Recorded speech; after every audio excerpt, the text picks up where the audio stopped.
правда, что грузины самый романтичный народ в мире? Давайте узнаем. Вы грузин? Окей.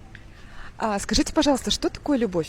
სიყვარული ეს არის, როცა ორივეს აქვს თავისი გზა, ორივე თითეულს აქვს თავისი შიდა სამყარო, მაგრამ უნდათ ერთმანეთს გაუზიარონ ეს და სიყვარული არ არის დამოკიდებულება, ეს არის როცა ორივე შეუძლია იყონ გარეშე, მაგრამ უნდათ იყოთ ერთად. სიყვარული არ არის აქ, სადაც სტანდარტების, სოციალური ქსელების ეს ცხოვრობს აქ. Ну, кстати, очень красиво. Мадлоба. Любовь это когда у обоих партнеров есть своя дорога, есть свой путь. Есть свой внутренний мир, которым им нравится делиться друг с другом, они хотят им делиться. Любовь это независимость.